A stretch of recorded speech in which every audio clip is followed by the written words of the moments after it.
I will now explore the advanced mode when I'm editing a page. These are all my web pages and I'll enter that one. So try to edit that one but in advanced mode. I can enable advanced mode from any of the pencil buttons or any of the gear buttons like that. It's already enabled here, but if in case it's been disabled, it looks like that. When I enable it, I get additional options here. But not only here, the advanced mode is enabled for the entire page. So every pencil and gear receives additional options that can be used to prettify the page. And I also get an additional column button. And it's a green plus button at the end of the components. It looks like that. So that green plus button allows me to add more components on a section, within a section. And by section, I mean that space between those 4 buttons. And I'll just give it a color to show you what is a section, like that. And I'll give another color to that section, just for you to very quickly get the difference. So section is these spaces here. Now I can add additional columns to a section. Let's say that I'd like to add text next to that YouTube component. I will use the add column sign. I will see the components that I can add next to the YouTube, and I'll add text. And here I can copy a piece of text and just replace it to show you how it might look. Now, because space between the 2 components is not much here, I can additionally make use of some of the section settings and move that slider slightly to create a space between the components. But if I'd like to control that space on the left and on the right, I can do so as well. Again, section settings, and I can select L size to give more presence of the components and less empty space on the left and right. I can use XL or even XXL to make it almost a full width. This is handy if you have a big screen and if you want to place texts next to the images, like that.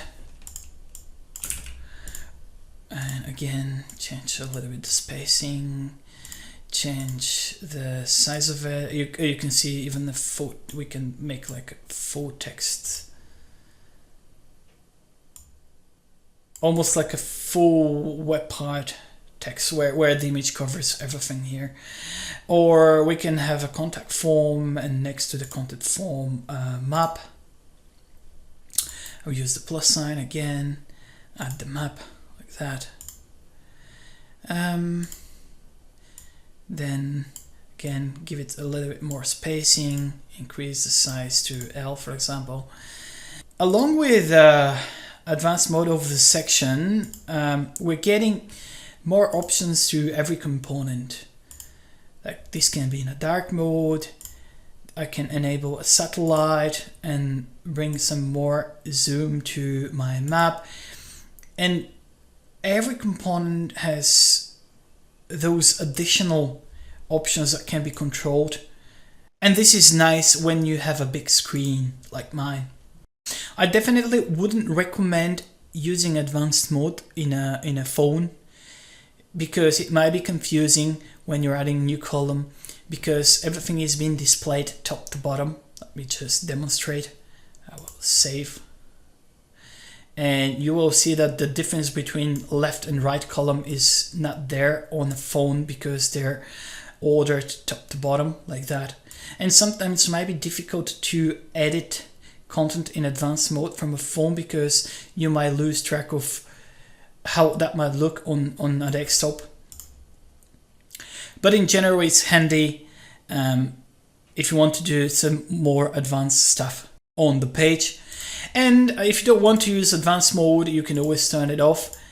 Don't worry that you're not using advanced mode, because most of the users nowadays are using phones, and they would not make a difference whether that's left on the right, because usually the websites display top to bottom like that. And most of my pages look like that because my target are users with smartphones or small devices. And really the small devices has changed the way the websites work. So a tidy website with top to bottom elements that display enough useful content would do as well. So I haven't explored everything from advanced mode, but I will leave it to you to play with additional settings, and in future I will create a separate videos that cover more of those options.